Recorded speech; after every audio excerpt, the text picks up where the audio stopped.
una vez más, gracias a Dios por permitir pues que salgamos al aire a través de esta señal abierta, Filadelfia 106.9 FM, aquí en la ciudad de Tinaquillo, estado Cojedes. Y también hoy vamos a transmitir por acá, por este lado, YouTube, Facebook, Instagram y TikTok. Hoy quiero hablarles de algo hermosísimo, los frutos del Espíritu. Los frutos que da el Espíritu Santo a aquel que ha creído en el Hijo de Dios, aquel que ha creído en que Jesús de Nazaret, Jesucristo, ha asumido todo la culpa, todos los pecados, todo lo que le correspondía a cada uno de nosotros, los seres humanos, delante del Padre por su justicia.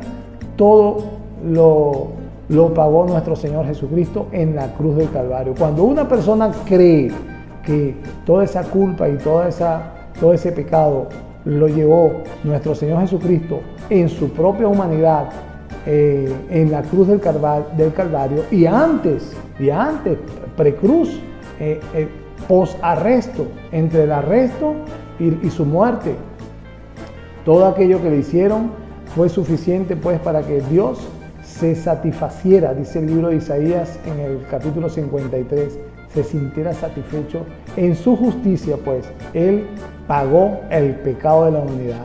Estas personas reciben por fe el Espíritu Santo de Dios. Dentro de ellos se convierten en templos y moradas del Espíritu Santo de Dios, que está dispuesto a llevar un proceso hermosísimo por demás, con muchas lágrimas, con mucha alegría, lágrimas y alegría, hermosísimo por demás, que se llama santificación, para que pues Dios, a través de su precioso Espíritu, pues aquellos que crean, vaya afinando a aquellos hombres y mujeres que estén en la tierra para que podamos ver y entrar algún día a lo prometido. Esta santificación se manifiesta en estos creyentes a través de frutos, no por señales, se manifiestan a través de frutos. Estos frutos van más allá de cualquier señal. La señal en un creyente en una persona que haya nacido de nuevo o que tenga el Espíritu Santo de Dios son evidentes las señales, pero los frutos son los que Dios está pendiente: el amor, la paz, el gozo, la fe, la paciencia, la benignidad, la bondad, la mansedumbre y la templanza o dominio propio. El último de ellos es bastante cuesta, pero se puede lograr. Mire, usted y yo por nuestros propios medios no lo podemos lograr, pero tiene el Espíritu Santo dentro. Es Él el quien va a hacer la obra por usted. Así que disponga su corazón, si ha nacido de nuevo, a dejarse guiar por este precioso Espíritu de Dios para la santificación. El primero de ellos es el amor, y de eso quiero hablarle un poquito. Mire, estamos hablando de los frutos de la humanidad para con Dios, no del amor de Dios para con la humanidad. El ejemplo mayor que nos da las Escrituras es el amor que Dios le manifiesta a la humanidad. De tal manera amó Dios al mundo que ha entregado a su unigénito Hijo, el único, para que todo aquel que en Él crea no se pierda, mas tenga vida eterna. Ese es el amor más hermoso que se puede manifestar y que nos muestra las Escrituras. Pero el fruto del Espíritu, llamado amor, es del hombre, es un fruto que debe manifestar el hombre que creyó o la mujer que creyó para con Dios. Es un fruto que debe manifestarlo. En el libro de Mateos habla este fruto. Jesucristo lo desglosa muy sabiamente. En una oportunidad en el libro de Mateo 22, estoy hablando sin leer la Biblia, a las personas que están en las redes, en las pantallitas le van a aparecer los textos. Y a las personas que me están escuchando por la radio, al finalizar les doy todos los textos, porque siempre es bueno, si va a oír, y más la palabra de Dios, cerciórese por su propia cuenta, por usted mismo, sea quien sea que le hable de Dios y de las Escrituras y de la palabra de Dios y de nuestro Señor Jesucristo, anote. Y después cuando llegue en casa, usted revisa si lo que dijo la persona es o no es correcto. Y no se quede ni se conforme con un verso aislado. Vaya al contexto, vaya al capítulo, vaya al libro completo si es necesario. Al libro completo.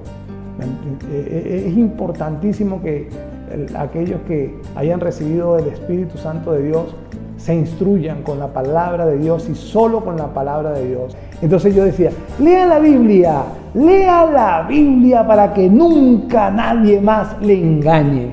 Entonces es la Biblia la que usted tiene que cerciorarse de que nadie le miente. Mateo 22 habla, en una oportunidad llegaron dos sectas, los saduceos y los fariseos, como siempre buscándole la vuelta a nuestro Señor Jesucristo para ver cómo hacían para acusarle.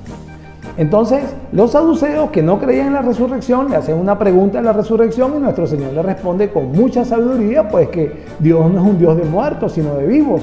Y les explica, ¿acaso no habéis leído? Es que en el libro de Lucas, ese mismo texto dice, es que ni siquiera han leído. Ni siquiera han leído.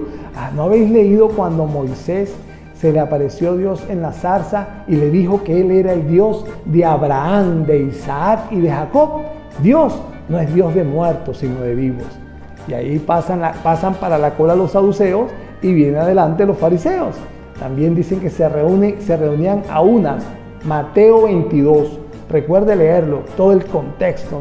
Olvídese de estar aislando versos, porque los versos aislados lo que lo van a dejar confundir. Todo el contexto, todo el capítulo. Y dice la Biblia que se reúnen todos, los fariseos, ya estaban los saduceos ponchados. Y llegan los fariseos y se reúnen a unas y escogen a uno, a un intérprete de la ley, y este intérprete de la ley le pregunta, maestro, ¿cuál es el primer y gran mandamiento? Y nuestro Señor Jesucristo le cita textualmente Deuteronomio 6. También anote Deuteronomio 6, a partir del verso 5, y le dice, oye Israel, Jehová tu Dios, uno solo es.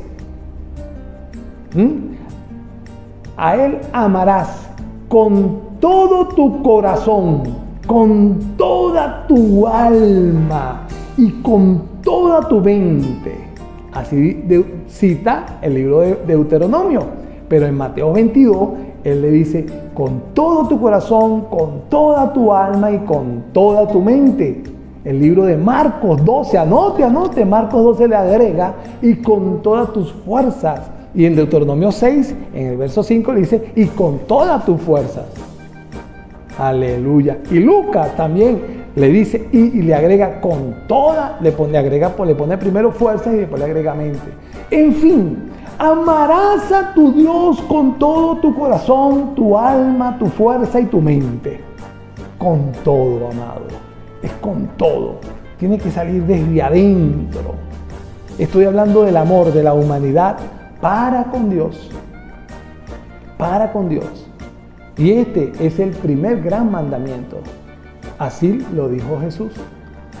Ahora, cuando usted va a Deuteronomio 6 y se atrasa a Deuteronomio 6, por eso les vuelvo a decir, lea la Biblia, no se conforme en Deuteronomio 6, averigua en Deuteronomio 5, vaya más atrás. Y es porque estaba empezando Dios, Jehová, la ley. Y en Deuteronomio 5, creo que a partir del verso 4, el 8 empieza a decir el primer mandamiento de la ley moral que conocemos todos, las 10 leyes. Cómo empieza la apertura de aquella constitución hermosa que Jehová le da al pueblo de Israel allá en el desierto. Le da 10. Y de estas 10 leyes, las primeras 4, ponga atención, habla de la humanidad para con Dios. Fíjese usted, está hablando Jesucristo de amarás con todo tu corazón, alma, mente, fuerzas. Y Jehová le decía a Moisés que Él era uno solo y que el pueblo de Israel tenía por mandamiento de Dios que amarle de la misma forma. De hecho, Jesús cita Deuteronomio.